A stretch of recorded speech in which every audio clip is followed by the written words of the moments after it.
Welcome to AI for Good, the leading action-oriented, global and inclusive United Nations platform on AI. Organized by ITU, in partnership with 40 UN sister organizations, and co-convened with Switzerland. The goal of AI for Good is to identify practical applications of AI to advance the United Nations Sustainable Development Goals and scale those solutions for global impact. In today's session, we're counting on you to use the live video wall feature to ask questions and post comments to help create an engaging discussion. We encourage you to stay until the end to chat, connect, ask questions, and network with our distinguished panelists and world-class AI experts in the neural network. It is now time to kick off the session and welcome our first speaker. The floor is yours. Well, thank you, Anna. So it is always nice to meet you. So hello, everyone. Welcome to the AI for Good Innovation Factory 2023. And today's is a very special preliminary session sponsored by Tortora Brayda Institute. So my name is Josh Choi from the ITU, International Telecommunication Union. I'm very, very happy to moderate such a great session today. So Innovation Factory is a part of AI for Good initiative, and it's a global AI startup pitching platform that is designed to help startups grow and scale up their innovative AI solutions to achieve the SDGs by providing a lot of interesting business opportunities and also mentoring services and also matchmaking with the potential investors and partners and a lot of prize as well. So today's Innovation Factory is a special preliminary session, as I mentioned, which showcases startups based in Silicon Valley. So we have in total of 5 best teams from each preliminary session this year, including today's session. So the winner of today's session will be invited directly to the grand final taking place in Geneva, Switzerland, on 6th July and during the AI for Good Global Summit, which is one of the biggest AI summit. And I believe this is a great opportunity for the finalists because they'll be able to pitch their technologies and solutions in front of the world-renowned AI experts and investors and high-level government officials and also UN agencies. And they will be also invited to all VIP network events during the summit, and where they can meet various potential business partners. So actually, they will also get leaders pass of the summit, which is priced at more than 6,000 Swiss francs per person, which is, I believe, this is one of the great benefits for the winner. All right, so today we have really wonderful startups from Silicon Valley. I'm very excited to see their pitches. And good luck to all of you guys. Okay, so firstly, now let me introduce our judges today. So firstly, we have Ms. Ji Fang, who is the founder and CEO of Davinia, which she built to improve the search experience for customers and marketers and e-commerce sites. And so she's also a natural language processing expert. So hey, Ji, you can just turn on your camera. And so can you tell us a little bit about yourself and so what areas your business focus on currently? Sure. Great to meet you, everyone. My name is Ji Fang. I'm the founder and CEO of Davinia. At Davinia, currently, we are working on making search better for everyone, including consumers and the business. So we do this by using our in-house natural language processing technology. So I think recently ChatGPT had brought a lot of attention to people. And one of the topics people discussed has been how this can change search, how this can enable search, future search to be different. One of the things people had a lot of interest in discussing is, okay, so can we actually use the technology to allow people to search for exactly what they want, and then we dynamically deliver the right results to everyone. I'm very happy to see those discussions because that's actually what Davinia has been working on. I think we partially already made that possible and true in the past 2 years. So yeah, so that's still the mission we are on. And personally, yeah, as Josh has been saying, I have been a research scientist in the field of natural language processing for over 20 years. I got my PhD in computational linguistics from Stanford University, and then worked at Xerox PARC for many years as a research scientist. And then before I started to work on my own startup, I was the chief scientist at Medallia. So that's all about me, and so glad to be here, honored, and I really look forward to hearing of the great startup finalist here. Thank you. And thanks a lot, Jeff, for your introduction to yourself and also your really amazing work. And I believe your expertise is a really good fit for this session as a judge. So I'm really looking forward to your contribution here today. So thanks a lot. All right, so now let's move to another judge here. So we have Joshua Schachter, right? Yeah, so who is a well-known and the respected early-stage startup investors, and he has made a lot of angel commitments to over 200 startups in the US and also in some other places as well. So previously, he also founded Tasty Labs, which was acquired by Walmart. So he's a really good example of a founder, also a successful founder who actually made a successful exit as well. So hi, Joshua, can you tell us a little bit about your expertise in the AI field, also startup scene? Hi there. My name is Joshua. I have been investing for I guess since 2005 in north of 250 companies, as mentioned. And before and during that, I also founded 2 companies, both of which were acquired.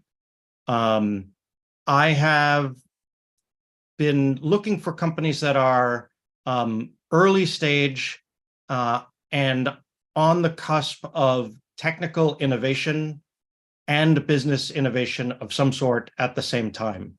So it's not just, doing something slightly better, but building something new. I actually have a background in statistical analysis because I came from Wall Street before this. So AI is very adjacent, and many companies that I look at are at least partially in the AI space. Traditionally, I think probably even more of them will be in the future. And that's anything from difficult search problems to robotics to logistics. So there's many different sort of things that I am interested in and looking for. Great, thanks a lot, Joshua, for your introduction. I believe your expertise and also your experience can probably contribute to AI for Good initiative globally. So we are also looking forward to further collaboration with you. So thanks a lot again for your contribution to today's session. Okay, so finally we have Carlo Tortora Brayda di Belvedere. I love pronouncing his Italian name here. So he's the founder and executive chairman of the Tortora Brayda Institute for Partnership Experience, who is the sponsor of this session. As I mentioned, he also has provided significant contribution to the Innovation Factory program since it was launched. So Carlo, again, thanks a lot for your kind support for this program today. And so please tell us about what the Institute is focusing on, especially these days, and also any interesting use case that you'd like to share. Thank you very much. Thanks for having me on again, Josh. Really appreciate it. So yeah, my relationship with AI for Good goes back to the early stages of it. I've seen it grow and blossom, and I'm so very proud to still be involved and a part of its development in the United States for this United States round. My background, as you said, Josh, I am the executive chairman of the Tortora Brayda Institute, and we are a think tank focusing on partnerships, particularly public-private partnerships in relation to AI and cybersecurity. We have also recently founded the United States National AI and Cybersecurity ISAO, which is an information sharing and analysis organization. So that's one of our latest great achievements, actually. We're very, very proud of that. And within the Institute, we have a number of different task forces that sometimes spontaneously self-form amongst the members. And some of them are super interesting in this day and age as we look at AI becoming such a dominant topic in the news. And we look at how AI, for example, in democracy can impact one another in the future. We have a dedicated task force to that. But we are so committed really to the United Nations mission of achieving AI for good and alignment with the Sustainable Development Goals that we actually have a task force that's dedicated to that goal. And the leaders of that task force are here with us today. We have Tim Kapp and Anya Lee, without whom this just wouldn't happen. And so I, on my side, I just want to give them a big, big thank you. And I extend that thank you also to Miguel Garibay, who is the VP of Operations at the Tortora Brayda Institute. And he's really the wizard that makes things happen and holds things together. So that's the background on me. I'm super excited. I have to say, I have never seen a round as strong as this one today. I think it's going to be impossibly hard for us judges. Each company that is coming across is well put together, has good ideas, some great solutions. It's going to be tough. But I'm incredibly happy. I'm incredibly proud, and I think, Josh, you'll have the goosebumps as you listen to these presentations, as I will. Back over to you.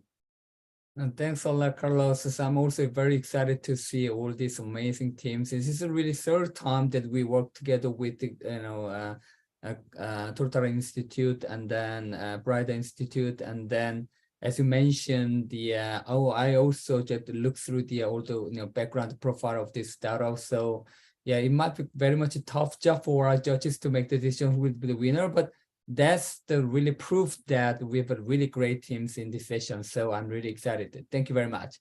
All right, so all these judges, you guys can actually turn off your camera for now.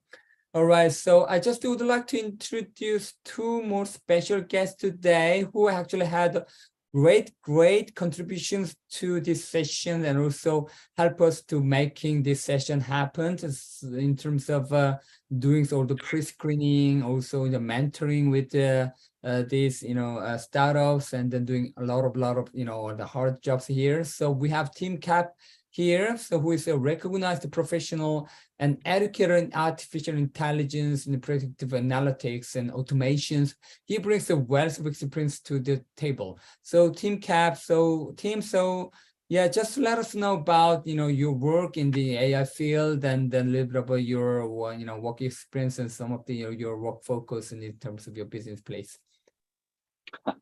Well, I know we're not here to hear about me, but very quickly, I'm a professor of AI at the University of Utah. I'm a founder of Cinco AI, a company that partners with large organizations to build AI-based applications, and also a founding member of the National AI and Cybersecurity ISO that Carlo introduced. And I just want to say thank you. Anya and I have had, I think we have the best job of all of getting to meet all of the companies that are participating today. And I just want to say thank you to the AI for Good and Tortora Brayda Institute for their support of this program.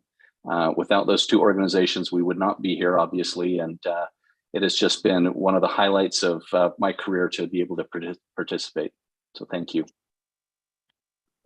Thanks a lot, team. So we have also another special guest, Anya Lee, who is a data technology product consultant and the leadership coach for women in technology. And she has an impressive track record of building data software and teams. So Anya, thanks a lot for all your hard work for our session. So just a little bit of introduction about your work and your experience and everything. So please go on.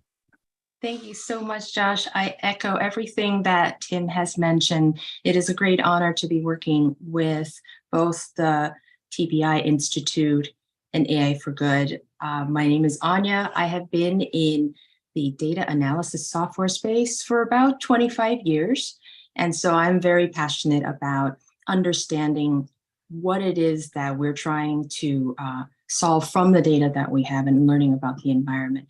I also am an instructor at Stanford Continuing Professional Studies, specializing in data visualization and machine learning. And last but not least, a quick plug for the startup company that I'm working for now, of which I'm using AI to democratize professional and executive coaching for everyone. So thank you so much for having me. This has been such a fun ride. And I think today's companies are going to inspire and blow your minds. Yeah, thanks a lot, Anya. So, well, as all our judges and also Anya, the team as mentioned, actually we have gone through really carefully through all these applications from the really great startups based in Silicon Valley, and then I'm so excited to see all these kind of novel solutions and technology from our finalists today. All right, so thanks a lot again to all our judges and also special guests for taking your time. And I'm so happy to have such an amazing judge board and then also startups today. So now let's move to today's pitching competition. So the first team is Perceive AI. So we have Christian, who is the founder of Perceive AI. So Christian, if you're ready, you can just share the screen. So you've got 5 minutes, and after that, there's a 10 minutes Q&A followed by our judges. So after 5 minutes, all our judges, if you have any questions, just turn on your camera, and then you can ask questions. I'll just manage the time. So Christian, when you're ready, and then you can start. Perfect. Thank you very much. It's a pleasure to be here for this session and for the invitation. Thank you very much. So Christian Densoro, I'm the CEO and co-founder of Perceive AI. We are a precision medicine company. We do forecasting of disease evolution, mainly in the neurospace and in Alzheimer's disease. A little bit on my background. I'm an engineer by training. I did my PhD in computer science, but worked all of my academic career on application of AI in the medical field, mainly in neurological disease. I've worked also closely with pharmaceutical companies during that time. So really the focus of the company is on age-related disease because they are becoming a public health crisis. Notably, Alzheimer's disease is one of those very large, massive disease that is in dire need of solutions. Alzheimer's is currently about 55 million individuals that are suffering from dementia. It's projected to almost triple by 2050 to 140 million individuals. And there are several problems. So we don't diagnose the disease early enough, incurring very high cost and a lack of solution for these individuals. About $7 trillion in the US alone of avoidable cost if we were to diagnose these individuals sooner, even without an actual treatment. And the other bottleneck is on the clinical trial side. So designing new drugs to bring to the patient, we have a massive bottleneck here where we have a very large number of failures in clinical trials. And so one of the main cause or one of the cause of these problems is variability in the disease progression. Two individuals with similar profile will have very different progression in terms of the disease that they are in. And that incurs a lot of uncertainty for pharma when they try to recruit the right individuals that are more appropriate for their trial, or for a physician that tries to diagnose the disease. And that will incur some delays in the diagnostic, and also including individuals that are not necessarily appropriate for the treatment. So our solution is a machine learning prognostic platform to forecast disease progression. We combine multimodal information, so imaging, blood work, genomic, clinical data. All modalities are normally acquired during clinical trials or in clinical routine. in order to have a holistic view of the patient, really seeing it from different points in order to be more in a better position to make a diagnostic or prognostic. So all that information is fed into our prognostic platform that in turn provide a disease progression forecast. And that forecast has the potential to de-risk clinical trials, shorten time to diagnosis, and ultimately improve patient outcome. Our first application is on the pharma side, is to help enroll the right individuals for a clinical trial and optimize these clinical trials to make them smaller and faster by selecting individuals that are more likely to benefit from the drug. We've shown in prior studies that we can reduce up to 51% the sample size of these clinical trials while maintaining the same power that was intended initially. So treating fewer individuals and making sure that we don't expose them to necessarily unnecessary side effects, and really making sure that we have the right individuals to demonstrate the efficacy of the drug. That has many benefits. First, reducing the number of people that you need to recruit in the trial. You make them faster to execute and also cheaper. You can reduce to $50 to $150 million, depending on the size and the stage of the clinical trial.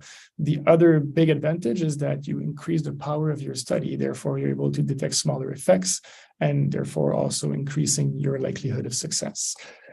On the clinical side, these types of tools can also be used by clinicians to help them streamline the diagnostic process, and they can be used as a clinical decision support tool. So currently, physicians delay the diagnostic because they are not comfortable with the diagnostic at the first visit, so they will wait for symptoms to deteriorate up to a point where they will be comfortable in the diagnostic. By that time, the patient is more likely going to be demented, which really narrow down the potential of intervention for that individuals. So by forecasting how the patient will evolve, you can act right away instead of delaying treatment and diagnostic. Yeah, we can also use, perfect. You can also use those individuals to refer them to clinical trials so that we can have a more virtuous circle in terms of the people that we are selecting. Our team is composed of neuroscientists and computer scientists with deep expertise in multimodal digital biomarkers. We're also supported by key opinion leaders in Alzheimer's disease and computer science, notably Yeshua Benjo, the director of the Brayda Institute, one of the godfathers of AI.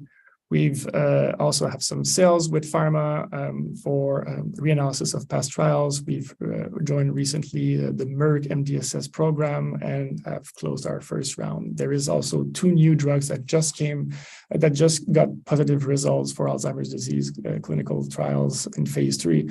So those drugs will come on the market soon, and it's going to be important that we identify the right individuals for these treatments. Thank you so much for your time. Thanks a lot, Christian, for your punctual presentation here. Okay, so now let's move to the Q&A session. So you can stop your screen share, and then our judges, if you wanted to ask any questions, just turn your camera and then start your questions. Yeah, G, please go on. Hi, Christian. Hi. Wonderful presentation. Congratulations. I think it's very inspiring, the problem you're working on.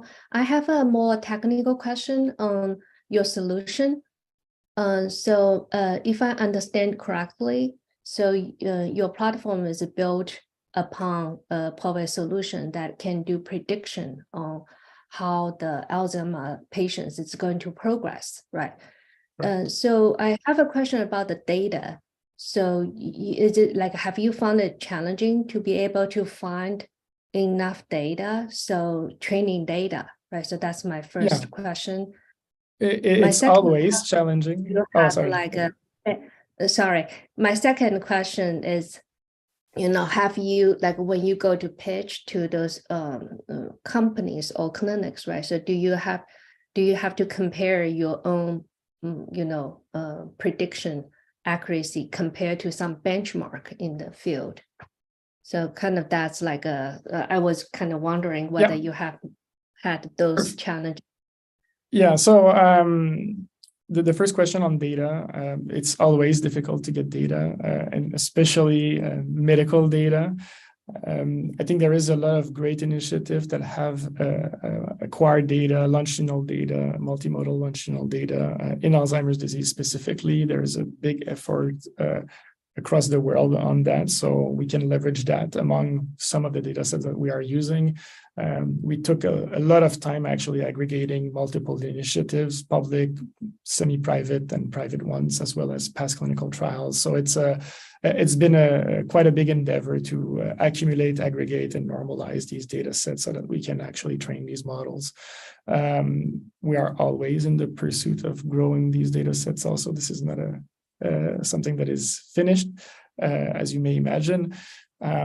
So this is ongoing, and as we build more product, it enables us also to unlock more difficult to access data sets that will obviously improve our generalizability of these types of models.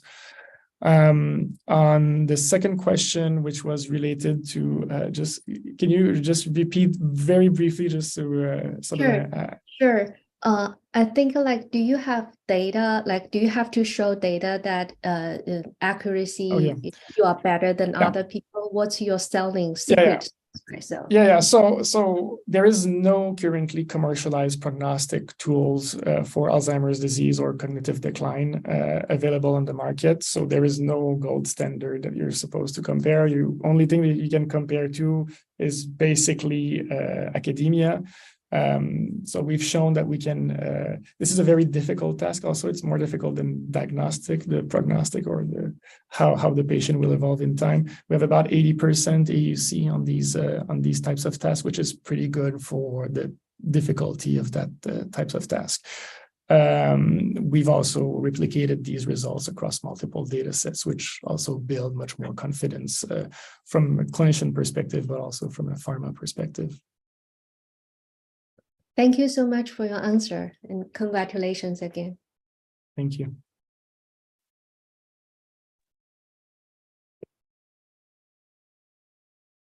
Thank you for the presentation. Can you discuss how much of this is a technological exercise versus a sales exercise? It's very much a technological exercise. So everything is basically built from scratch. Like you can imagine, like these structural MRI pipelines. There are 3D images. There is not much out there that does that reliably and at scale. You need to build your own models to extract features out of these 3D images, and on top of that, layering the other types of information and normalization. So yeah, certainly not a sales exercise. There is certainly a sales component at the end of the spectrum to convince them, but it's rooted in science. And at the end of the day, the stakeholders that we are selling to have much more concern on the science and the basis of that and the validation of that science.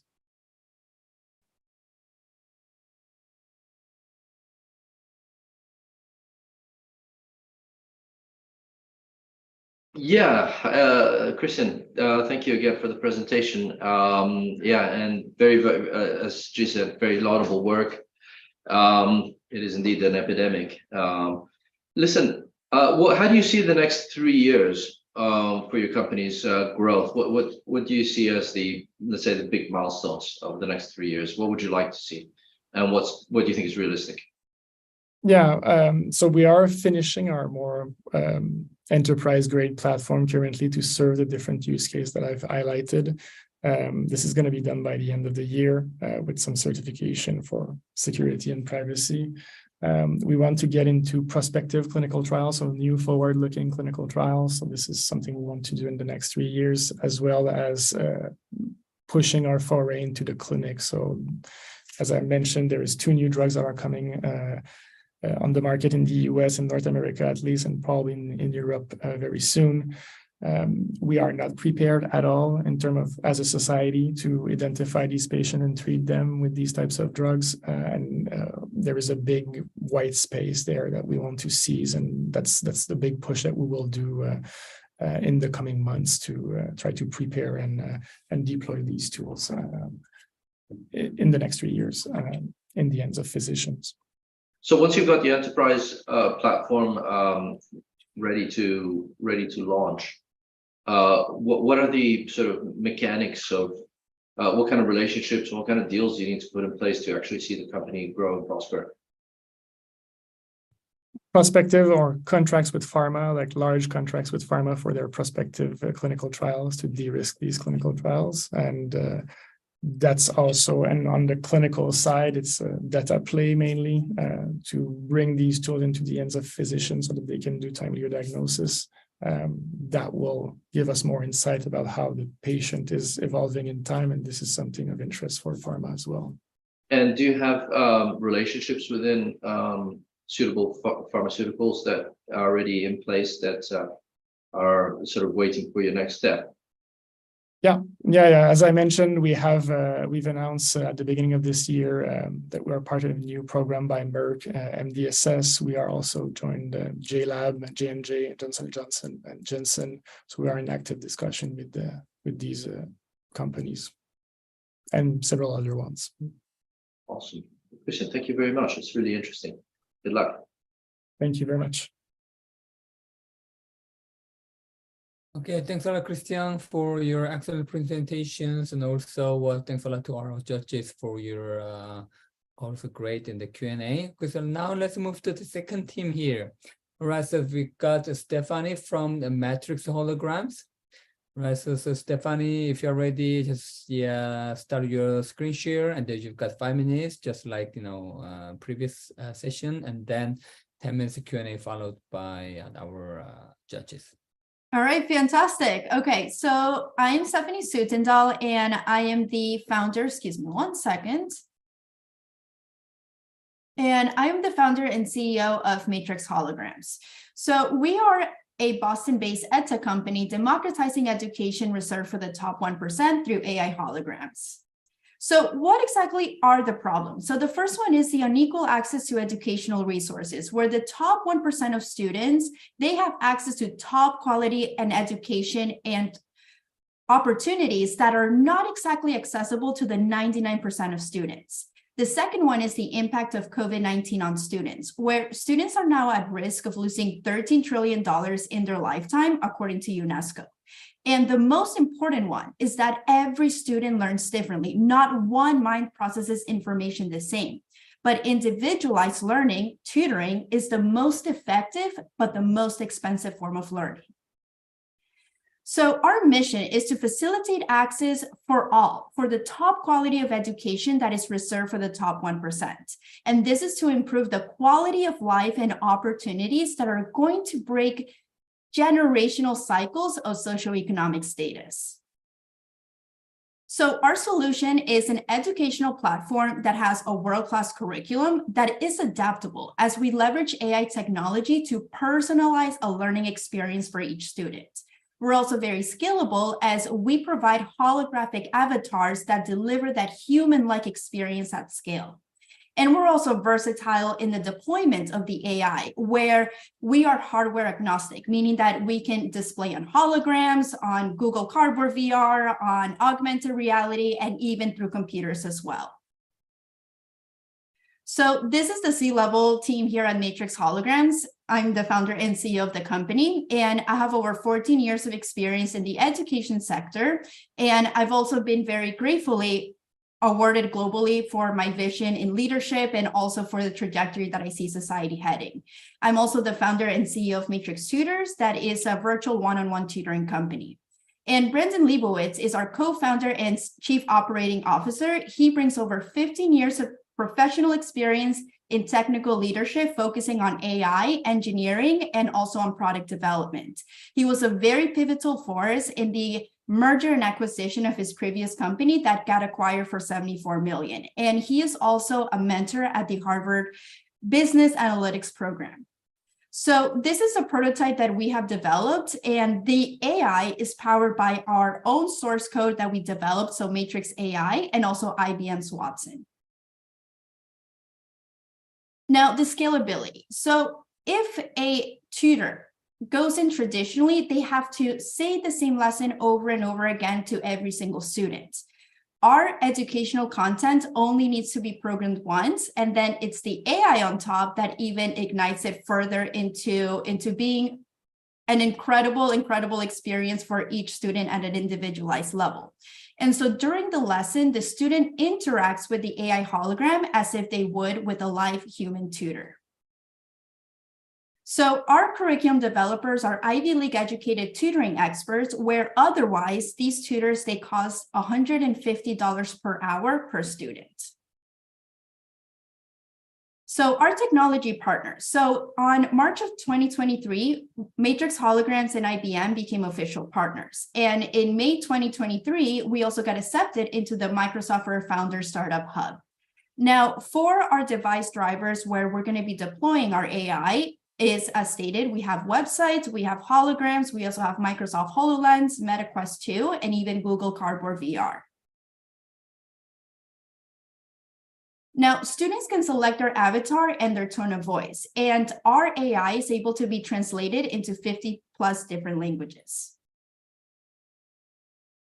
Now, here's a very interesting aspect of our AI, where we use machine learning and computer vision to be able to see the type of reaction and emotional standpoint where a student stands, and be able to excuse me, the AI is going to be able to adjust itself to the type of scenario where the student is at, and be able to deliver a more personalized experience that is going to further engage the students as well. Now, market competition. So as we previously discussed, so Matrix Holograms has a world-class instruction. We're also adaptable to the student through deep learning, through training our data, through computer vision, and so forth. We're also scalable because we are a product and not a service. And the last one is a versatile delivery, where the public schools or philanthropic organizations can choose their preference of the deployment of the AI depending on their budget and preference of choice. Now, we hit 4 directly of the UN Sustainable Development Goals, and after that as well, we hit 4 of the other ones that are also indirectly that are going to be impacted. Now, milestone history. So Matrix Holograms began with Mass Challenge last year. Mass Challenge is a top international accelerator for startups with a 4% acceptance rate. And through all of that, we were able to have a very blessed opportunities, for example, like partnering with IBM officially, the Microsoft for Startups Hub. We also got interviewed at Davos this January as well. And we also got really incredible speaking opportunities at both IBM in New York and the MIT IBM AI Watson Labs. So this is all of the organic press exposure that we have garnered. And this is a result of our very innovative technology of AI holograms, but also because of the impact that our product has at a global scale. Now, funding. So as of right now, we have raised $220,000 in pre-seed funding. And as a result of our partnerships, we are pulling out a larger funding round to this fall to be able to strategize and leverage our partnerships to be able to have a better positioning for us to have a very large funding round in the fall. And right now, what we need to do more than anything is to be able to further develop our AI for the development of where we visualize our AI hologram to be. And the last thing that I will certainly leave off is by saying that the future of society depends on education, and it all depends on the quality of education received that is no longer going to be reserved for the top 1%, but available to every child that interacts with our AI hologram.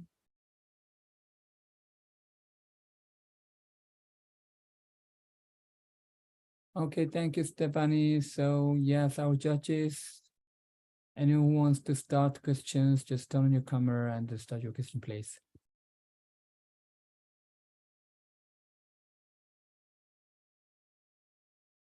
I'll go first this time.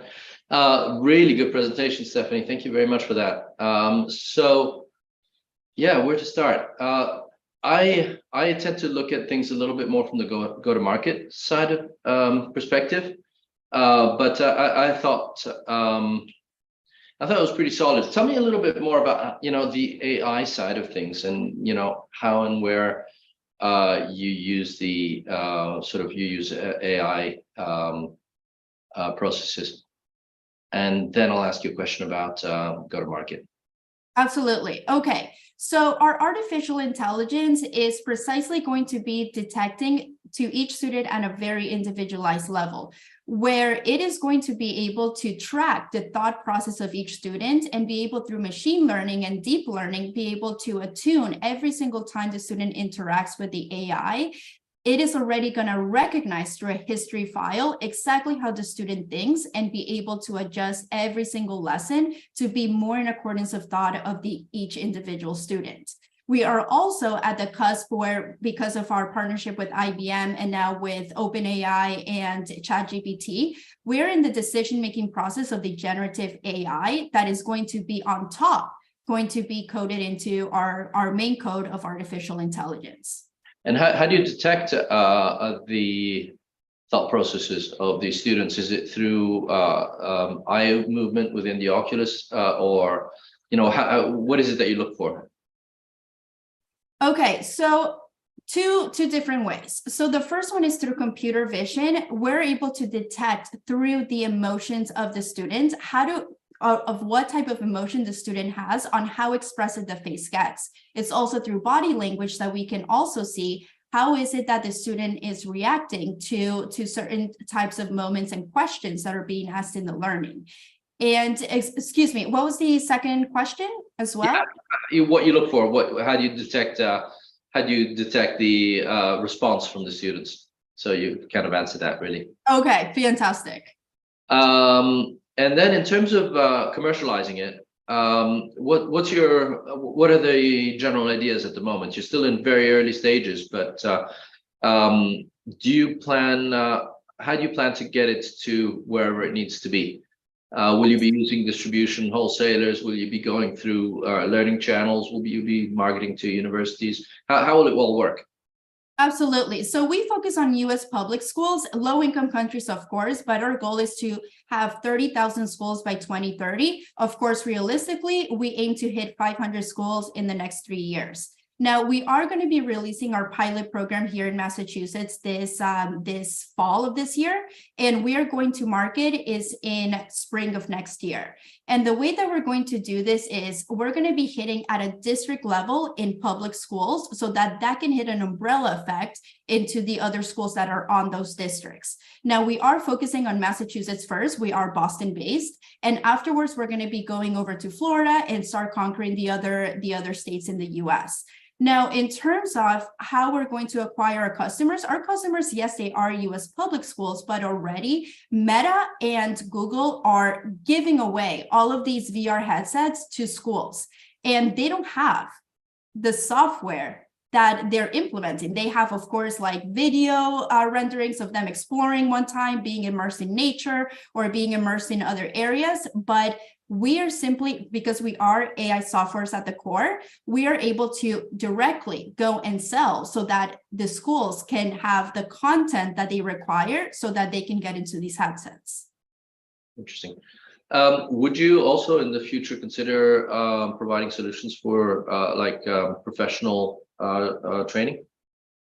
So we already got approached by the National Cardiovascular Society they wanted to have our technology to be able to have in panels and in medical conferences, because a doctor can code literally whatever it is that they're going to be speaking in the event, in the conference, let's say from like Paris, and they have like the conference in Toronto, and the hologram is ready and good to go to start talking in as many locations as the hardware is.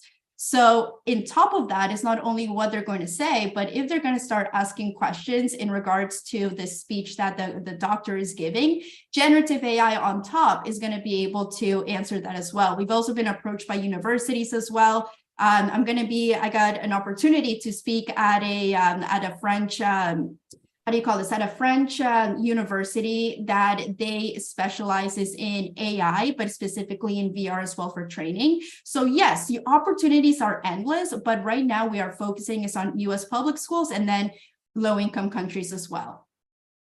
Very good. Thank you, Stephanie. Hi, Stephanie. Congratulations for your great presentation. So your mission, I would say, is very dear to my heart.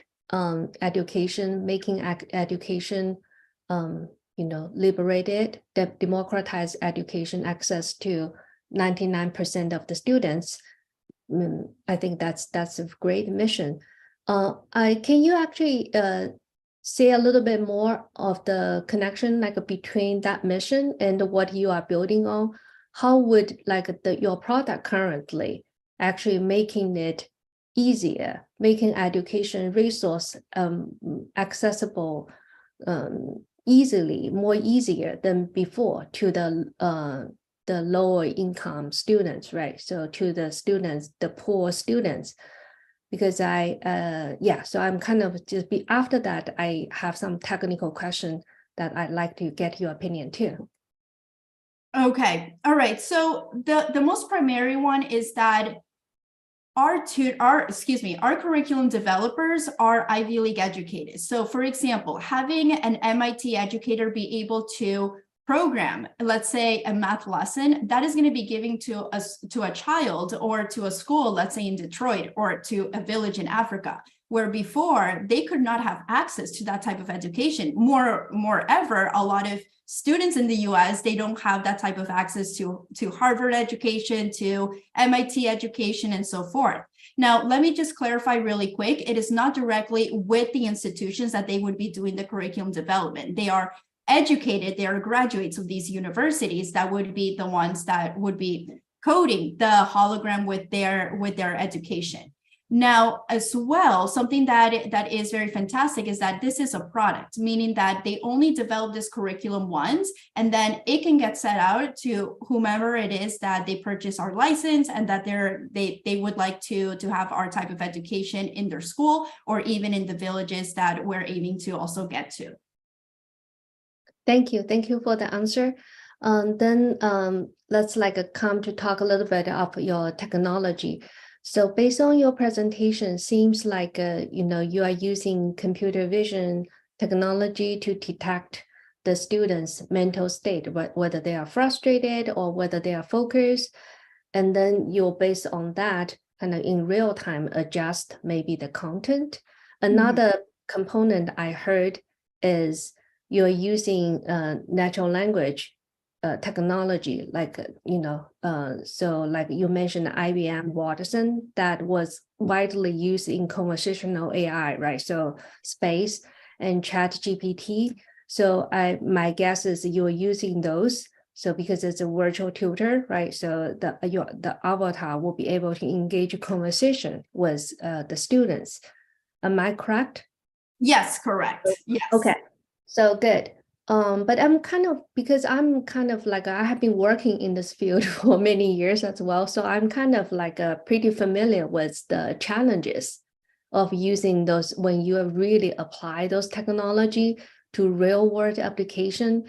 And when you are facing millions of students, each one has its own actual issue, right? So kind of wondering, do you have any I know you no matter it's a tough challenge, that's why you are here, you're tackling it. But I'm kind of wondering if you can speak about some of the achievement in terms of, do you have any data showing that your solution actually improves students' learning by using those technology? That is precisely, I absolutely agree that this is a tremendous challenge to undertake. And this is why, but it's also one of the most important ones that we have right now going on in the world, because education, especially in the US, it needs to be reformed, especially after COVID. And the idea of having an AI hologram was, how is it that we can reach the most students and provide that the most expensive form of learning and be able to have it scalable and be able to attune to the process of thought of each student. So as of right now, we are pre-revenue. We are in the development phase of our AI. And our pilot program is going to be beginning this fall, which is then when we're going to start acquiring the data and the case studies so that we're able to prove that our AI solution works. Now, already from before, the way that I strategized this, so I have been in the educational field for over 14 years, and I have worked everywhere from being a tutor to being in the tutoring industry in regards to curriculum development, in handling larger organizations as well. And something that I've noticed, and this is because of the type of expertise that I've had, especially with, I've very gratefully with the type of quality of teaching that I've provided, I have had parents pay $50,000 upfront to have me be the tutor of their child. So this is the type of education and clients that are able to afford a high quality tutor.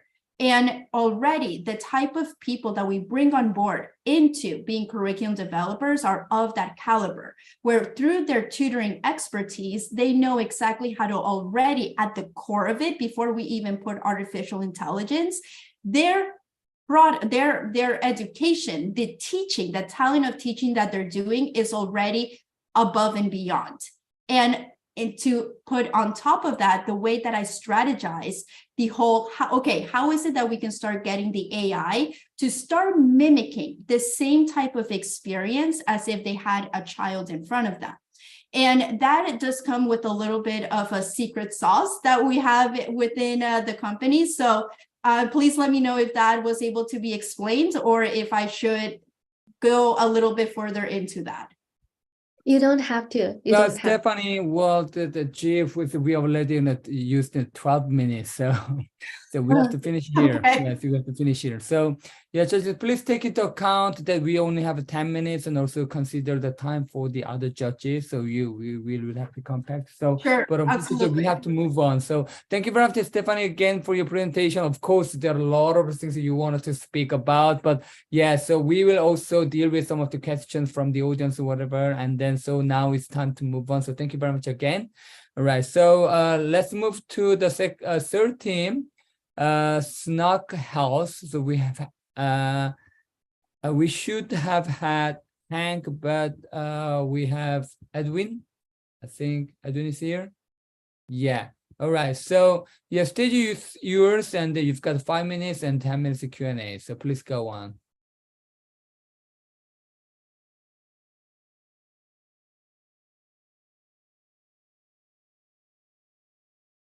One moment, sorry. Just confirm you can see my screen, please. All right. All right.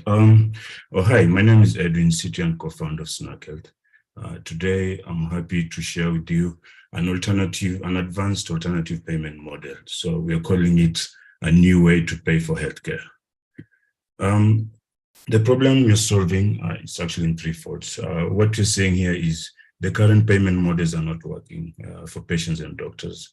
And what patients are basically going broke and dying prematurely. And of course, also doctors are leaving bedside. So the three models that you're seeing on the screen, this is actually common across the world. Fee for service, that means you're paying out of pocket, capitated payments model, and bundle payments. And across these three models, when you're accessing healthcare today, we're seeing patients' expenses are still high, and also doctors' income decreasing. So we are saying, okay, how can we come in and help lower the expenses for patients and increase also doctors' income and, have at least a utilization that's optimal? So we're building a platform that is connecting patients and doctors with a narrow network for diagnostics and treatments. And we do it in 4 approaches. So one is at-risk contracting. That means we'll have a situation where a patient will be able to see a doctor at a $0. And that, which basically means is either Snock Health or the doctor will go at risk for the consultation fees. And then when we sell the data, when we're doing the data monetization, we earn the higher percentage. And obviously the patient now won't pay because he has basically traded their data. And now AI comes in here to optimize that process, and I'll come to that in a bit. And then the second vertical is the data monetization. So here, patients and doctors are earning money from the identified population level data, or again, from the platform. And then health savings vehicle, which we're calling a Hippocratic coin. We have our coin is yet to go live, but then this is going to be a store of value for your health, so that you can convert your local fiat and pay for healthcare expenses as needed. And then the last one, which is the liquidity providers, we're not going to lend, but we're going to work with other lenders. So we create a secure lending for doctors and patients to access, capital, and even patients can't afford healthcare, they can still get capital at a lower interest. And then the liquidity provider can also act as a payer on behalf of the patient. And then when we sell the data, they will earn majority of their earnings. So when we follow these 4 approaches, definitely the patient's expenses will continue going lower. So we make money. So first of all, it's important to know our segment here. We have the retail customers who are doctors and patients, and then we have the data customers on the other side who are ranging from pharmaceutical, medical device, and consumer goods. We make money with doctor consultations, which is popular in Kenya, in the market that we've launched. I'll come to that in a bit. So we take 9% of the transaction fees, and then also we have a network of hospitals and clinics within where we refer our patients. And then on the data monetization part, we take 1/3 of the data revenue if the patient is the payer, and 10% data revenue if the doctor goes at risk and pays on behalf of the patient, and then 90% if we pay for all the expenses from the data revenue. Then our Hippocratic coin, the way we've designed it, we have our founders reward, which is 10%, and 10% for community fund. So just this is just a quick snapshot, just to see how does AI actually come in here to create an optimal matching for patient, doctor, and payer. So we want to know the key things here. We want to know who is the payer here. Is it the patient, doctor, or Snack Health, or liquidity provider? So when you go on our platform, we need to know, are you going to pay for the consultation fee, or you're not going to pay? If you're going to pay, if you're not going to pay, then we figure out, is the doctor willing to see you and at free cost, and then when we sell the data, they will earn majority. Or if the doctor says, I just want to get paid, I have bills to take care of, then that means Snack Health will be the payer. So that means then we'll optimally predict and then automatically match different situations. And then now that we can combine with the liquidity status of Snack Health, if we can also come in, because what if the doctor wants to get paid, the patient doesn't have money, and then do we have the money to pay? So that's just a quick example. 30 seconds. Yeah, sure. So Henk is the CEO. He's a physician of 17 years. I'm leading the tech. I did my engineering in Torino, and Shomit is advising us on fundraising. We don't have so much time, but I just wanted to leave you with this. We're combining data assets and health savings vehicle, and then we are adding at-risk contracting with our narrow network, and this is what we're calling a new way to pay for healthcare.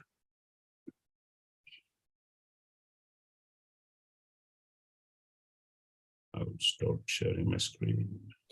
All right, so you can stop your screen share, and then, yeah, Q&A session with our judges, please.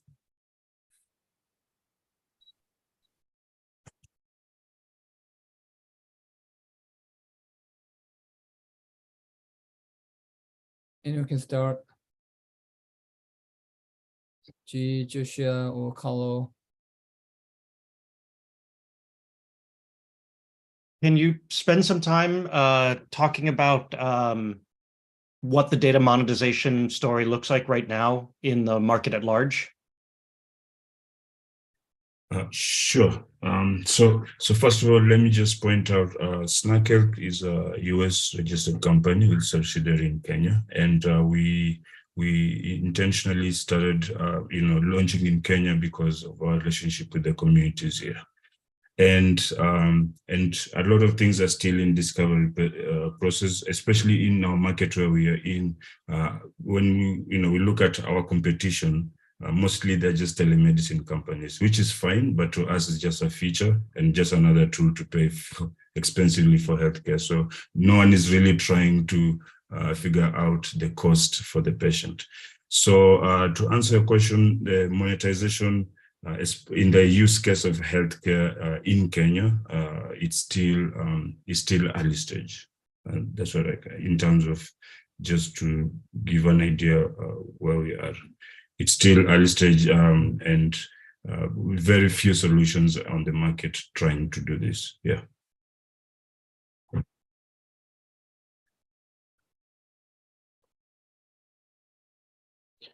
Hi, this is Carlo. Can you tell us a little bit about what markets do you see? So what is your goal with regards to the Kenyan market? And then what market would you, are you looking to develop this particularly in sub-Saharan Africa, or what's your geographical sort of scope? Because, for example, as I see it in the US, there isn't the same problem, I don't think, with the payments. Can you give me just a little bit a better feel for the use case and where it's actually needed the most? Okay, perfect. So in Kenya, for example, we have only 17% of the entire population have access to some form of health insurance. So that means either you have governmental or private insurance. So majority of everyone, the population, they're paying out of pocket. And then that's one key issue that we are trying to address. And then also in terms of affordability. So the person, in the village, because right now our segments are low income rural areas, and then low income urban, and then urban. So the low income, the ones really at the bottom, and we're using a very simple technology, USSD, where you can use a feature phone just to dial for quick help. Those folks down there, they're debating between, should I pay for a meal or try to go to the nearest dispensary because they can only have $3. So how do we optimally help them? Because if we tap in the data, then we in a way we are payers for them. So that's how we want to move. We're moving from the low income, the population there, and then we move to urban. And then once we've addressed Kenyan market, we'll start going towards East, because then the idea is also we're leveraging also on mobile payments, which is very popular in East Africa. So we're combining that because that would be easier for us to enter in most markets in East Africa. And then eventually we'll come to the US, because the fact is 30 million Americans don't have insurance. So we still need to figure out also how do we address that problem. Yeah.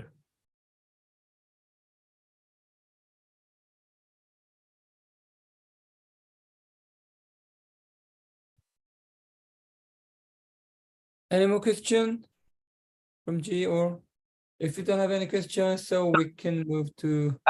Sorry, I was muted. Yes, please go on. Please go on. We still have a little bit of time. Yeah. Super quick question. To what extent is this being proven successful in Kenya at the moment? So can you give us some metrics in terms of how far you've been able to penetrate the market and how successful it's been?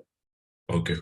So we launched during COVID, and our first data customer was the government, because they wanted to find out why are patients staying at home, are they self-diagnosing themselves, what's going on.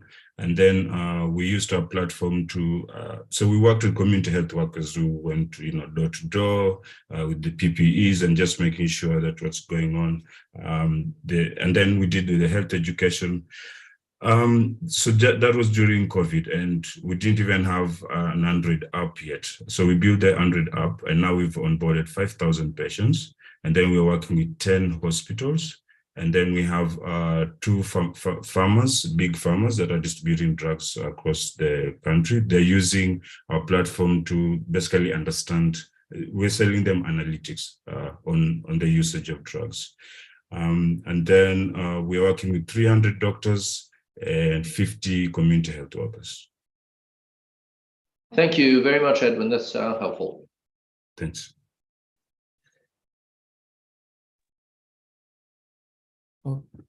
Okay, if we don't have any more questions, and then we can move to the next session.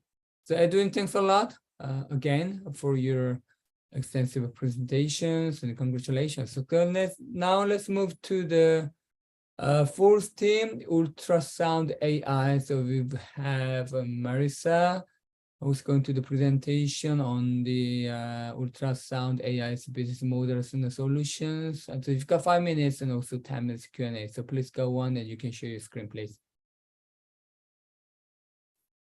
Great, thanks so much. Hi, everybody. I'm Marissa Fayer, Vice President, Advisor, and Investor at Ultrasound AI, and we are visualizing the future of prenatal care.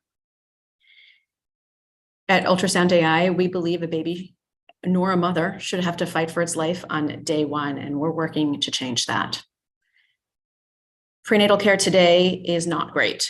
There are over 400,000 preterm births a year in the US alone, and that is tripled at least around the world.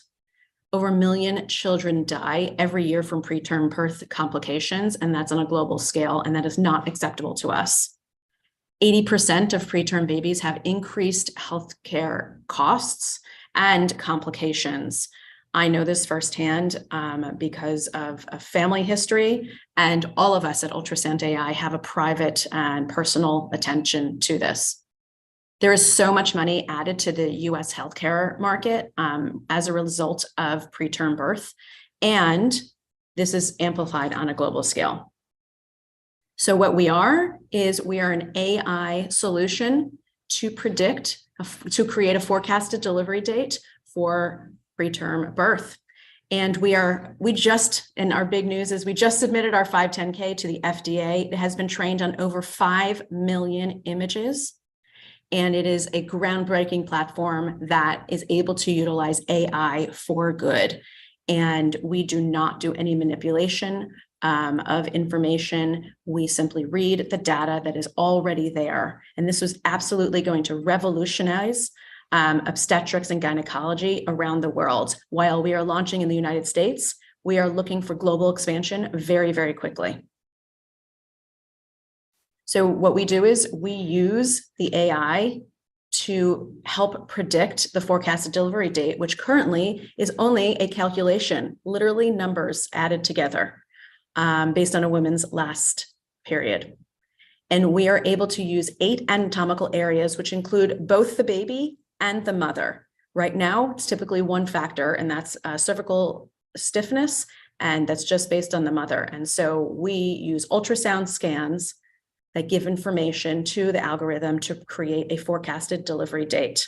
We can start this as early as 8 weeks in gestation, and it can continue through the entire pathway so that if there's mitigations that are put in place, or doctors have put the woman on bed rest or stop certain activities, you can see that it will shift.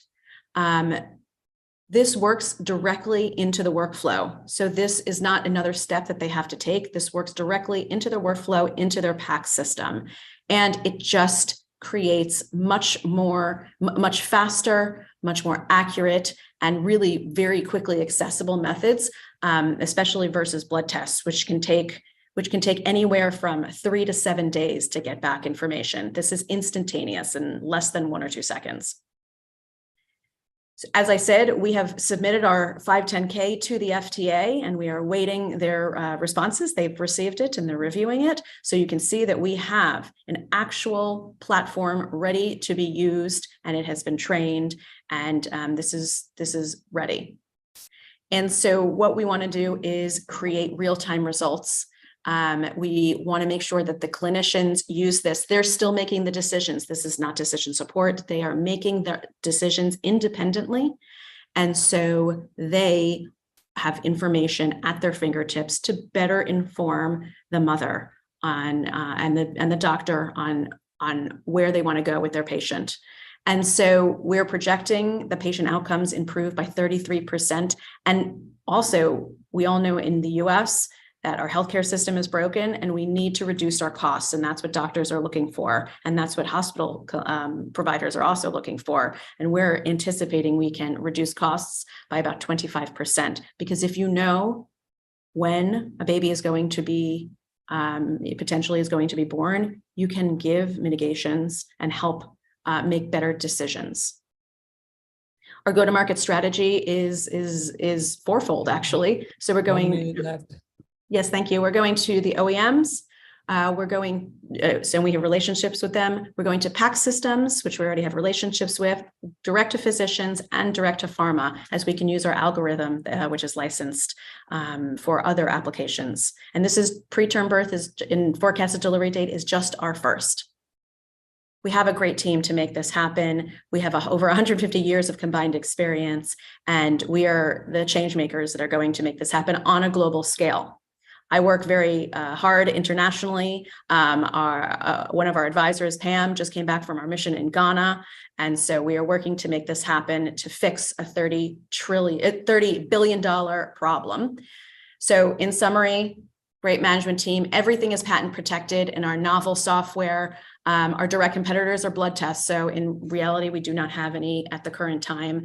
And forecasted delivery date and preterm birth is the first product. We have many, many, many more in development. And we're looking forward to the future on rolling this out to really scale for good. Thank you.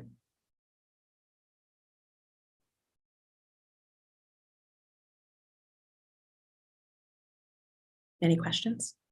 Yeah, who wants to start? Okay. Can, yeah, can you talk about the team's background and experience? Yes, of course. I was making sure we had time. Yes, the team, several ex-GE ultrasound executives. Myself, I'm 23 years in the medtech industry and imaging. We have advisors from healthcare systems, hospital systems, and we also have an incredible tech team led by the founder, Bob Bunn, and they're all tech people who have been developing AI for a significant amount of years. So we have a mix of tech and healthcare all coming together.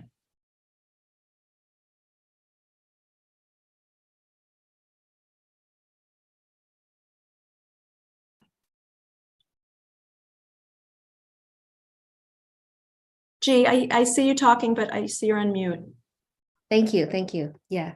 Thank you for the presentation, and I appreciate what you are working on as a mother. My son was also born at 36 weeks, but thank goodness he was okay. Everything was fine. Yeah. Just on the edge. You're lucky. Yeah. So I actually had similar question about your team, especially your technical team, because I feel you mentioned that you're already projecting some big kind of reduction of cost, projection of the improvement of the performance, right? Yeah, can you see a little bit more about like their technical background? Because I imagine this will involve building some pretty complex models, right? So it involves a lot of training. Yeah. So our tech team is led by our founder, who's developed the entire algorithm, and Robert Bunn. And so he has a great tech background. So do several of our investors and our chairperson of the board, Paul Mullen, who he's been head of product for a very long time, was head of product at GE Ultrasound for many, many years. Trained and tested the algorithm and got it solidified, ready for our 510K. Also, our path to market is to integrate and work with some of the larger OEMs. And so we will utilize some of their tech teams as well. So it will be an interface that we get to load onto their platform. So we'll be utilizing, in order to stay lean, our intent is to leverage some of their technical capabilities as well. And upon further funding, we're continuing to advance our technical teams. And as soon as we get our FDA clearance, we will be scaling those teams up. We just wanted to be very conscious of where our capital is right now. But we have everybody in reserve. We also license out and not license out, but we also contracted out, to some other teams that work with us and can scale up and scale down whenever we need them to. And so they've helped us test and really solidify the algorithm, and we'll continue to do so in the future. Thank you. What about your sales? Like, do you have a team that can build those partnerships? Yeah, so it's part of the executive team and the advisory team. So most of us on the advisory team and the team itself knows probably most of the people we need to in the industry, just based on our backgrounds. And so we're waiting for FDA clearance. We're already in discussions with most of them, and they're all just pending, obviously, our approval. And so we're in a bit of a holding pattern, just waiting for that. But we've already had initial discussions with them. We have LOIs and MOUs already out there and waiting for execution upon our approvals. Thank you.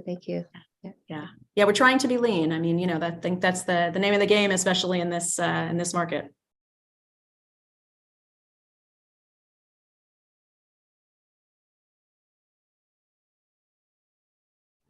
Hi, thanks for the great presentation.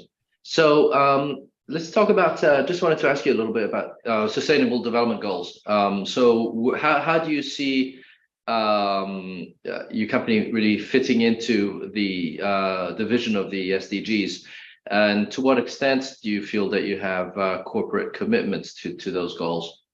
Yeah, absolutely. So we have a partnership with Her Health EQ, which is actually my organization that I founded, and we're very committed to SDG 5 for health. So we fit in very much to health, partnership for the goals, and making and innovation. So we're kind of spanning across all three of those key SDGs. And so we formed a partnership with Her Health EQ, which is a global nonprofit focused on distributing medical equipment around the world. And so we're working on, when this algorithm is out there, we're able to do that. We also want, we want this to be available for the rest of the world. So, we're planning to have a tiered pricing model for the rest of the world as well, because we want to make sure that it is accessible to everybody. And so, but we are most committed to health. That is our main SDG. And we want to partner with everybody to do that. And so we're looking, we had a medical mission in Ghana where we tested this out as well, and they're still using it, and we're collecting information and data. And so we want to make sure this is not just a US focused thing. This is an entire global world application. Okay, so if you were to proceed to the final round and potentially win the competition, how would you interface with the United Nations agencies? Have you given some thoughts to how, what you might be able to accomplish together? Yeah, so we would like to, utilize the scale of the UN, and I sit in New York, so I know them very well. They're all right around the corner, and so we would like to scale our platform around the world, and that's incredibly important for us on a global scale. And we'd like to use the UN partners, and a lot of these large OEMs and partners specifically are alliance partners, and so we want to make sure that we use the team to be able to do that. We want to also put out educational material so that everybody knows, a lot of people know that preterm birth and making sure you have a forecasted delivery date is important, but there are better technologies to be able to do that. And so now handheld ultrasounds are, readily available. And so, we can utilize our technology interfacing with that. So we just want to bring more awareness to the problem and making sure that there are solutions that are available for everybody on a global scale. So that's how we would like to utilize, the UN and all the associated partners that are there. Awesome, thank you, Marissa. Yeah.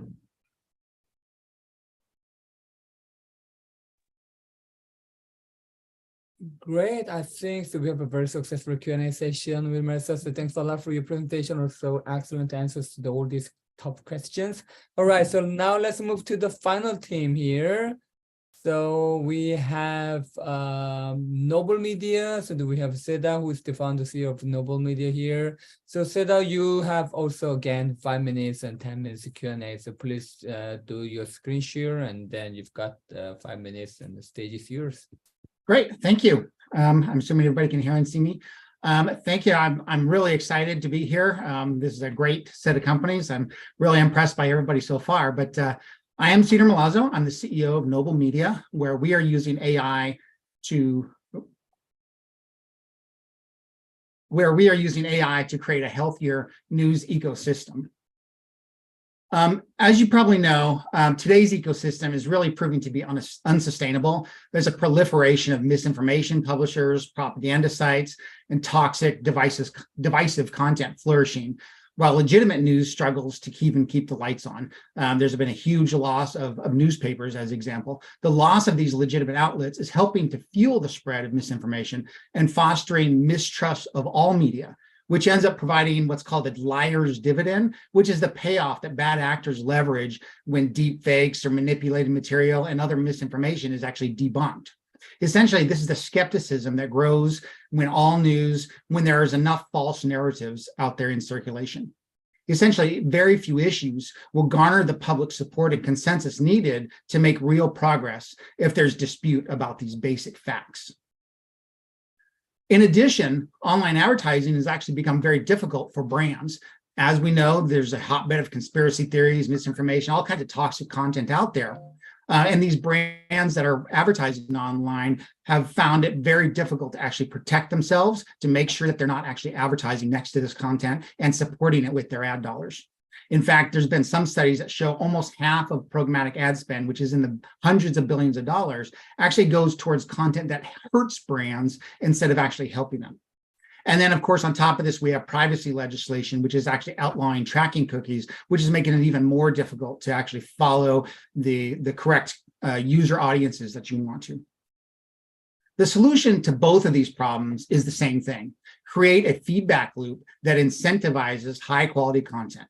This will allow public discourse to focus on the issues such as the UN sustainability goals that really need attention without the distraction of false narratives. This allows us to talk about climate change, to talk about an epidemic, things like that, without being distracted by a huge amount of misinformation, and in the end, actually make progress on the real goals. So our product itself essentially is a one-click activation inside the existing advertising platform's user interfaces. We look at about 30 different criteria or features to actually find the most trustworthy content out there. We're looking for agenda-driven language. We're looking for extreme sentiment, lack of references or quotes, the likelihood of being written by an AI, and about 30 other rhetorical and lexical indicators that actually show whether something is trustworthy or not. These indicators, these features I mentioned, were built under the direction of our chief scientist, Dr. Elizabeth Earle. She spent her career identifying aspects of content that audiences engage with and trust. Her and our technical team have then translated these into hand-coded algorithms, as well as machine learning models trained on data gathered by an army of human readers that have rated many thousands of articles manually. We've recruited them from around the country and around the world, from many different universities and backgrounds, and then we cross-check their reviews to make sure that the results are unanimous before we put any data into our training models, just to make sure that we remove as much human bias as possible. Our model is essentially a SaaS model. We work with channel partners like Microsoft, Xandr, and Basis technologies to actually allow our software to be accessed during real-time auctions. So as you load a web page and you load up an advertisement, there's an auction going on in the background. We are providing information on the trustworthiness of that content, and an advertiser can then modify their bid based on that. It all happens within 10 milliseconds. Here's a case study we've done with one of our customers. You can see across the board all of these click-through rates, cost per clicks, cost per customer acquisition. All of these have significant improvements. So it's not just about making the world a better place. It's actually about being responsible with your ad dollars towards your investors as well, making sure that your ad dollars are actually being spent in a way that gives you the absolute best ROI, in addition to actually doing the right thing for our news information ecosystem. A good example of this is how not to do this is the invasion of Ukraine. When Ukraine was invaded, there was a huge number of media agencies and ads who were actually stopping their funding of news because they were afraid to be next to misinformation or propaganda. We actually did a study where we collected all the information from the US State Department and a number of other government agencies around the world. And we actually looked at the outlets that they published as misinformation. We found 100% of those were in our system as being negative, and we also found thousands of additional ones in our system that we actually were already protecting our customers from. The market itself is pretty huge. This is, what runs the internet is advertising. So we're looking at $180 billion worth last year in total market share or market size. Our average customers are 750,000 for the agencies, the large customers who aggregate multiple brands together. And then we have the individual brands at about 60K per year or so. And there's 400,000 of these agencies worldwide and many, many large brands. In terms of our existing traction, the brands you see here on the left are the ones who are actually running campaigns or run campaigns with us in the past. We've got about 30 other customers that are not listed here. Our real focus is on the agencies and kind of the aggregators that bring multiple brands together. And then, of course, we have a real focus on the channel itself, working with Microsoft and Xandr and Basis Technologies to actually make our platform available to anybody who wants it with really no work on their side. The team itself, I have a background in technology. I have about 25 years, including about 10 of it using machine learning in ad tech specifically. Elizabeth Earle, I kind of mentioned her background already. Jacob Bailey is our CTO, another industry veteran. Matt Rivets is one of our advisors and actually has a huge following on Twitter. He basically has started a company or a group called Sleeping Giants, which is doing activism in exactly this space. And then Raphael. Together among this group, we have about 8 exits already under our belts, and we're looking to make this one our next. Thank you very much. Any questions? Yeah, so let's move on to the Q&A.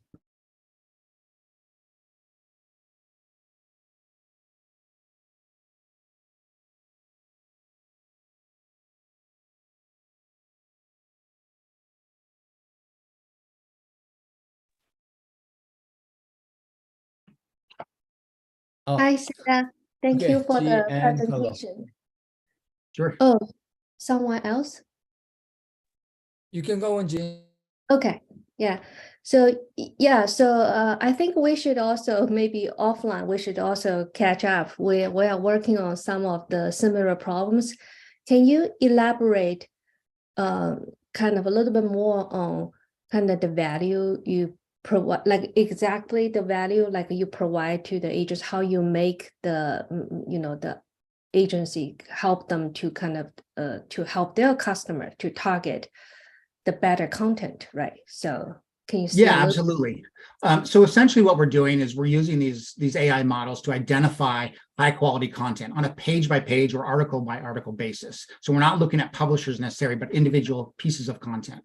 We're giving those a score, right? From -10 to 10. And the higher the score, the more likely they are to be really high quality content, news journalism, hard news, things like that.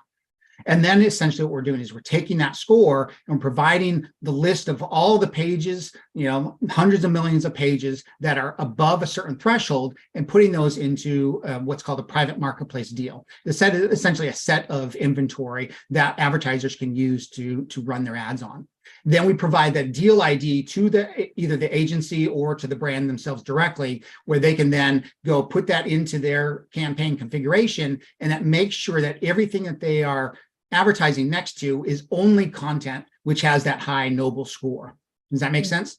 And then essentially the value that it's providing, right, is that they're not only getting next to high quality content, so they're being responsible with what they're supporting, but because they're focusing on legitimate kind of trustworthy news, the audience is actually trusting that content that they're reading. They're also trusting the information around it, which is the advertisements. And so the ROI, the return on the investment for each of these advertisements is actually significantly better. And that was the data I showed from that use case. So the brands, they benefit from being safe and from being responsible, but they also benefit because their advertising is actually more effective as well. Mm-hmm. Thank you. Yeah, that's my question. That answers my question. All right. Yeah.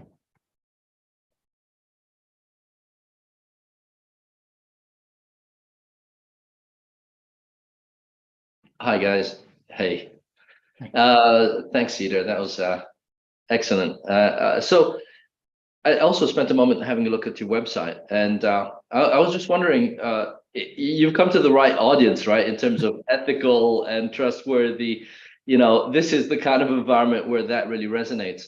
And it's very much in your website, right? Good karma. How are you finding that how do you find this in terms of your competition and your competitive setting? How well is your message resonating with potential customers? It really resonates very well with essentially, especially the large brands. Anybody who's really interested in ESG is a great example, right? If they want to be responsible and show themselves as being responsible for things that are good in society, they're very interested in making sure that these hundreds of millions of dollars that they're spending on advertising is not going to do something that's absolutely against their brand ethics and their brand values. So that we're getting a lot of interest and a lot of agreement on this mission, especially at the really high levels within these organizations. The CEO level, the CMO level within these big brands is very interested. The agency side, the agency holding companies and the large agencies, very much the same thing. They see this as the future. As we go forward, it's going to be more and more important that these brands differentiate themselves in terms of making sure that they're doing the right thing online. And the agencies want to be seen as the ones who provide that, right? And that's where we provide the technology essentially. So yeah, absolutely. This vision of trustworthiness and vision of supporting the high quality journalism, high quality content out there. It's across the board. Our customers love it. Cool. And describe to me, if you could, what you visualize to be your 3-year journey ahead of here. It's all about growth at this point. The technology is there. It works at a basic level. There are additional segments that we want to build out. For example, we're working right now on a local news identifier, high quality local news identifier. This is one of the last bastions of trust within the news ecosystem. People trust their local news much more than they do national or international news. And so being able to aggregate those things together and surface them to advertisers is a great opportunity for the large advertisers to reach their audiences when they're in a mood that's actually trusting. So that's one thing we're working on. The next steps are going to be, our models are built right now specific to the English language. So we work in English language speaking environments. We want to expand that out to additional languages and additional locations. So we, a bunch of European languages, South America, we want to get Portuguese, we want to get Spanish, German, things like that to build out more of a kind of global focus, absolutely, over the next couple of years. And really, obviously, bringing in additional customers is always important, right? That's a great mission. If you're going to make the advertising world more honest, I think it's a hard thing to do. It's a hard thing to do, but it's a very noble mission, hence the name. Exactly how we chose the name. Good for you. Have you thought about a browser extension for distribution? We have. And this is actually something, when we originally created the company, our mission was really about stopping the spread of misinformation. And when we started, we originally had actually thought that our customers were going to be just consumers, and we were going to provide a tool that kind of gave them an indication of whether the information they're looking at is trustworthy or not. When we did our market research, however, we found a couple of issues with that. First of all, many of the customers, I'd say probably 90+% of the potential customers, said this is a absolute necessity. We need to have something like this. I don't need it because I'm smart enough to know the difference between what's real and what's not, but I know lots of people who will need it. And unfortunately, everybody has that opinion of themselves that they know better than the rest of the general population. And so we found that of people who might actually download and use a browser extension, it was a very small percentage of people who would actually do that. And so that's when we really shifted our focus to cutting off the flow of funding to those publishers in the beginning and kind of attacking it from the advertising side as opposed to the consumer side. We are not averse to that. In fact, we have built a browser extension. We just found that as we put it out there, very difficult to get people to download something like that, very difficult for people to actually accept that they might have an issue with actually understanding what's trustworthy and what's not. One of the problems, that people just overestimate their ability.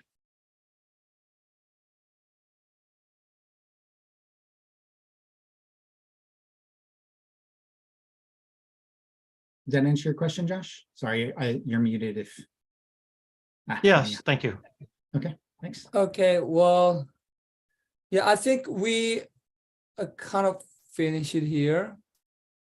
All right, so I just shared the separate call link to all our judges. So you guys can leave this call and to connect another separate call to make the final decision with the other judges. So let me do here. All right, okay, here we go. All right. Wait a minute, just a moment.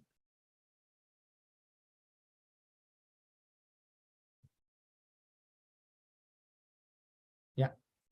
So while our judges are making the final decision, and I would like to invite all the finalists to just turn on your camera, and then we have a little bit of chat on several questions that we might have from the audience, or just the random questions for just the maybe 10 or 15 minutes.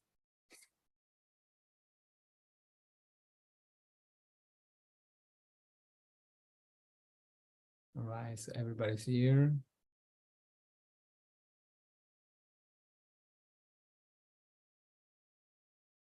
So Edwin, is you still here? Oh, yes. Sorry. No, that's fine. Yeah, right. Okay. As we're waiting, I just want to say, I was hoping this was going to be an easy competition for us, but obviously that's not the case. I'm really impressed by everybody here. This is amazing. Right. Yeah. How do you feel, guys? How do you guys feel? I mean, so as I mentioned, this is the third time that we work together with Tortora Brayda Institute, and then yeah, I definitely can say that this competition is really the most severe, because you guys have come up with a really concrete business model and solutions and technologies. I just wonder, just to each of you, how you guys actually have come up with this specific, concrete idea on why you guys actually thought this is really the most important, problems that you want to solve. I mean, because there are a lot of other interesting areas that you wanted to be engaged in. And also there are a lot of other problems in terms of health skill, like, the media, like an education, but why you guys actually really come up with that specific, an idea. So maybe we can just circulate the ideas so that we can share the yourselves. So perhaps maybe I want in my screen, just my left side, Marisa is there. So yeah, you can start with your thought. Yeah. I mean, babies dying is not a good thing. I mean, that's kind of where we're at. There's no reason for for babies to die. There's no reason for mothers to not have information. There's no reason for doctors not to have information about when a baby is going to be born, because there are, mitigations that they can put in place to make sure that, every minute, every day that a baby stays in utero is better and healthier for the baby and for the mother. And so we just thought that there's nowhere better to start than babies, quite honestly. And then, we'll go on from there and from other conditions. But when you say, we don't know who the next Nobel Prize winner is going to be and who's going to cure cancer. And that might be one of those babies. Right. This is a wonderful answer.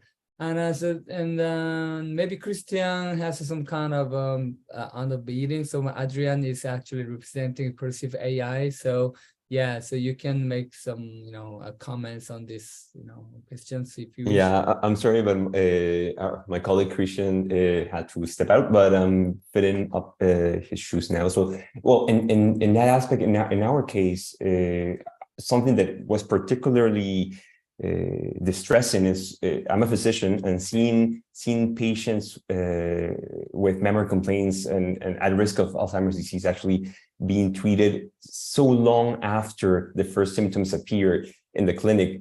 And on the other side, in the clinical trials, seeing that these clinical trials were selecting patients that were not necessarily advocates for the trials were failing miserable until very recently. It was so frustrating to see this, and we said there has to be a better way. We have the technology nowadays to actually identify these patients much earlier So something needs to happen, and we're still not there yet in the clinic. But in the clinical trial side, I think there's some amazing breakthroughs that have been not only by us, but by a lot of companies in the space, not only in the neurology space, but patient selection for early treatment and management is the key. Because as Christian probably already mentioned, like the time from the first symptoms to actual action was way over a year in the Alzheimer's disease space, and that's not good enough. Yeah. What about you, Stephanie? Well, sure. So with my first company, I've had a lot of trouble on scaling up because it was very difficult in keeping the high quality of tutors that were on our team. So I began with the idea on how is it that we can clone these tutors? And one thing led to another, and I had the vision of hologramming them, and it all became one idea led to the next. And the reason why I am so passionate about education is primarily because it is the future of a nation. It all depends is in the society and the children and how they're educated, and more than anything, how they're trained to process information, how to think, how to have perspective. That I've seen through my career, the difference in private and public school education, and there is no correlation whatsoever. Very, very minimal. And when we are training those public school students with high tier education and training them on so many different resources that private school and boarding school kids get, that is when an entire nation can be transformed, and they can also have opportunities that otherwise wouldn't be accessible if they didn't have the type of knowledge, ideas, and molding of their minds as if they would with our high quality education. So yeah, it's all about making the lives of students better, and especially in low income countries. It's something that is very much needed, and one of the most driving intentions that I have is, I've always said, the next Stephen Hawking, the next Einstein can be in a village in Africa. They could be in Latin America. And how else would we not know that if we don't provide this type of education to them? So it's all about evolving humanity, evolving students, and making sure that the future of humanity is going in a positive direction. wow, this is really, great thought. And then, yeah, so basically you guys are really trying to solve really humanity's, the biggest human challenges and problems. And then, but I mean, especially also, in terms of the growth of startups, it's definitely, you're looking for really venture capitals, funds, and to make you really have some kind of sustainable growth. But these days, it also economic situation is getting worse and worse. And I'm also wondering how you guys actually, devise your survival strategy, especially in this kind of economic downturn, and how you actually make, sustainable growth. So that's also some kind of definite questions that we might have from the audience. So perhaps Sida or Edwin, whether you can add, of course, in addition to my first, question, maybe you can add some more comments on this context as well. Yeah, absolutely. I mean, just to your first question, for me, it was an obvious thing. I've always been kind of an advocate for a lot of different causes out there. And as I watched things like COVID and the pandemic and the reactions in the news media, and as I watched, the reaction and misinformation being put out there around climate change and other causes like this, I realized that all of these causes are handicapped when there's controversy about the basic facts. If you don't understand what's really happening in the world, how can you make progress on any other issue? So the first thing I thought is, okay, how do we actually solve that basic fact issue and get people educated enough to understand what's really happening in the world, what's happening around them, what's happening locally, what's happening nationally, what's happening globally, without having to try and sift through all these conflicting stories about the basic facts. So that, to me, that was essential if we want to make progress in any other area. And that's why I chose this. In terms of the customer acquisition and growth and ability to stay alive as a startup, yeah, it's absolutely difficult right now, with, especially in the tech space, with all the large companies doing layoffs, affecting the economy overall. those are our customers. And when you're laying off 10,000 people, you're likely not going to be spending a huge amount more on advertising. You're not likely to go out and, and evaluate new technology because you've got bigger issues to kind of solve. So it certainly has slowed down the cycle. It's making it much more difficult to close deals. It's not reducing the enthusiasm on our side, right? Our customers are still very enthusiastic about it. It's just a matter of slowing everything down. And I think that's the key right now as a startup, is make sure you're able to keep your costs under control. Make sure you have the runway you need to actually get to the point where you're closing these deals, where you actually get the revenue in, or your next big funding round, or whatever it is, to keep yourself alive. Because if you overspend, guarantee you're going to go out of business. Right. Yeah. What about you doing? Do you have anything you would like to add more? Oh yeah. Sorry. Again, my video refused to turn on, so I guess we'll have to meet in person very soon. I would say this. First of all, I'm a technical. Okay, I'm the CTO, and I have a technical background. I did telecommunication engineering in Torino, entirely taught in Italian, good times. And my passion to solve healthcare actually started, okay, I looked at it this way. First of all, access and cost to healthcare is a global problem. So it's not unique to Kenya alone.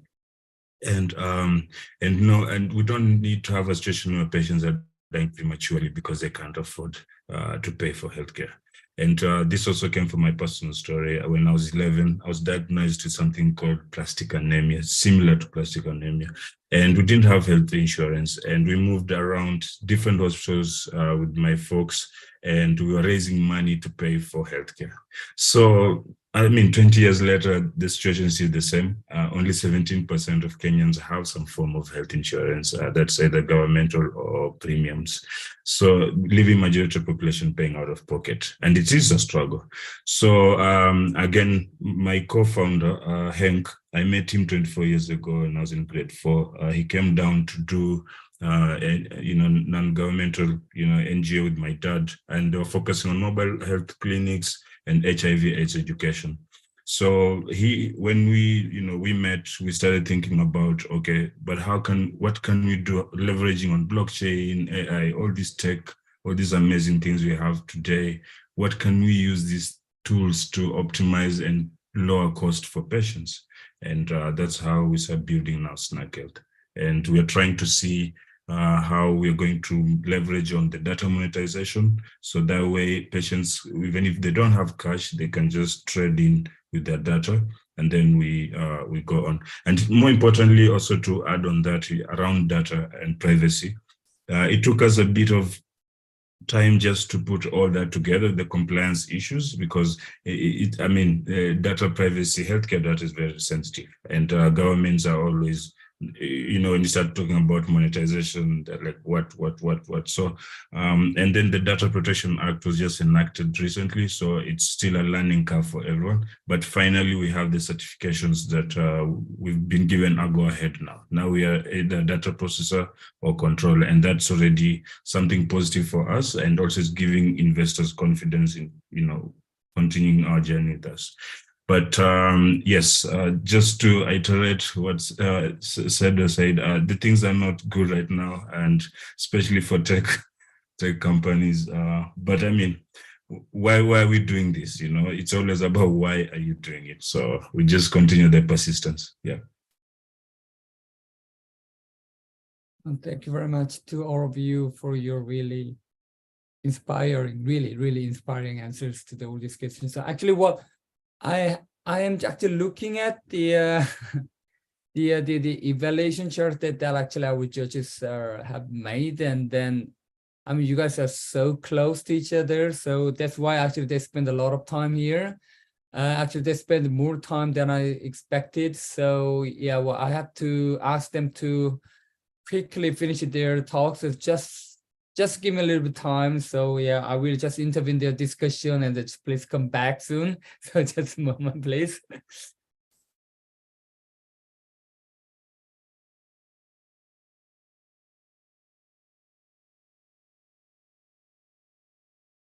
Where's everybody located? I'm in California, by the way. I'm in New York City, and you can probably hear the sirens going through, which is Montreal. indicative of New York. So yeah. Yeah, I'm in Nairobi, Kenya. It's 10 p.m. Yeah, Nairobi time. But Hank is in the US. My co-founder is in Austin. Okay. I am Boston based. Yeah. Right. I think you mentioned that. All right. So yeah, I think they will be coming back soon. Yeah, I also need definitely time for me to go to bed. It's kind of 3 a.m. in South Korea here. Kind of tough time. Because we have to adjust all the time zones. So actually my colleagues operating these sessions are based in Geneva. I'm based in South Korea, and you guys are based in Silicon Valley. So yeah, and I'm really expecting the judges to come back to make the final decision. I'm so nervous, actually, also, so I'm very excited to see the results. So as I mentioned, the winner of this session will be directly invited to the grand final, as I mentioned during the AI for Good Global Summit in Geneva. So, but basically, yeah, well, we don't provide, we don't offer any all your network costs, but as I mentioned, the opportunity itself is a really, really great room in terms of, access to the to the investors and the UN, UN agencies and a lot of business, partners. So yeah, I will take care of all these logistics after this session, and because we will have one more session in the next week. So that means that then maybe at the end of May, we'll have all 5 finalists, and then I'll take care of all these logistics for all these finalists. All right, so I think the Carlos is back. So I think you are the person who is supposed to make the final decision, and then also to make the final announcement, and then your final comments from the on behalf of the judge board. Yes, so we've been deliberating. It's been incredibly difficult. G, are you online? Can you share your video? Great. Yes, G. I am. Yeah. So yeah, we've gave it a best shot. It was so hard. But G, would you be happy to share with the audience the outcome of our deliberation? Sure, I'm very honored to. It has been a really, really difficult decision. All of you have done such a great job, and not just you presented well. We really love the mission you are on, and we're super excited about the technology, the impact you are building, and just congratulations again. After Josh had to come in and call us to come back to this meeting. It's really difficult to select, but in the end, we had to make a difficult choice, and that the honor goes to Ultrasound AI. Thank you. Congratulations. Congratulations. Thank you so much. Give us one word, please. Oh my God, thank you. We're so excited because everything that we focus on is AI for good. We talk about it. This is what we say. We use the hashtag. So, AI for health, AI for good. And so it fits super core into our mission. So we're just so excited about it. Thank you so much. Thank you. Yeah, we just look forward so much to the potential huge impact you are going to make to the world. Yeah. Thank you. Congratulations again. Thank you so much. Yeah, but not just the ultrasound, the AIs and Marisa, but also all the other 4 teams. And then if you wanted to get any support in terms of the partnership opportunity with the United Nations, so even though I'm in South Korea, but I'm always connected. So just let me know, because during the summit, also during the whole year, basically our role is basically to help you guys to actually connect with your, best fit, potential partners within the United Nations, the government, some other, our sponsors as well. So yeah, just feel free to, contact us and for any kind of, assistance and support, and that will be really something that we would like to help. Happily. All right. So Carlo, as a sponsor, do you have any really final comments if you wish? or otherwise you can finish. Right. Please go Well, on. no, just again, a round of thanks to all the participants. This has been really fantastic. I'd like to stay in touch with all of you. I'm sure that our networks can benefit you. And I'm really there to support each and every one of the contestants because I think it's been a tremendous effort, and you all have something really, really special to contribute. And having said that, a big congratulations, Marissa. We look forward to seeing you carry your journey through with the United Nations. Josh, thank you for hosting us as always. Thank you for carrying the flag of AI for Good and making it a great event for us and for the world. All right, great. Okay, thanks a lot to all our finalists today for your really great presentations, the great ideas, solutions, and I was so inspired, and it's so it is really, really insightful. And also thanks a lot to all our judges for your really invaluable times. This is a really great contributions. Also, if you're interested in them, please come to Geneva in July. So I'm really looking forward to seeing you in person. And so today's session is finished, and then let me have a little bit of a nap. So thank you very much. Take care. Bye-bye. Take care. Bye. Thank you. Thank you. Bye-bye. Thank Bye, you. bye. Thanks, guys. Bye.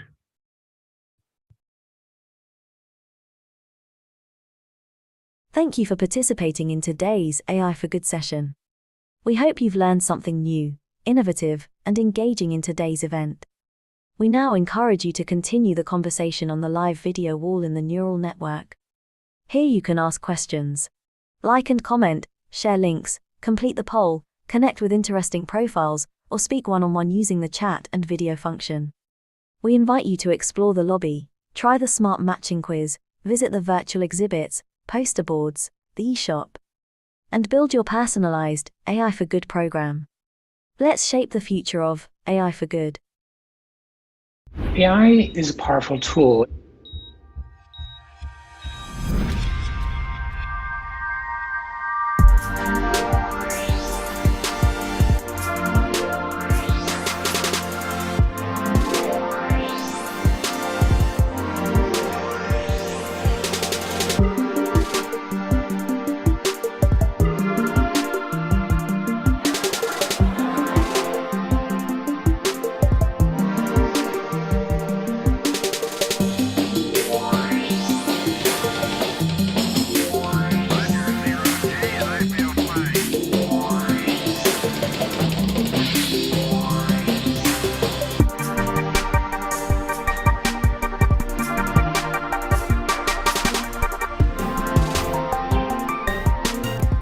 This summit can help ensure that artificial intelligence charts a course that benefits humanity and bolsters our shared values.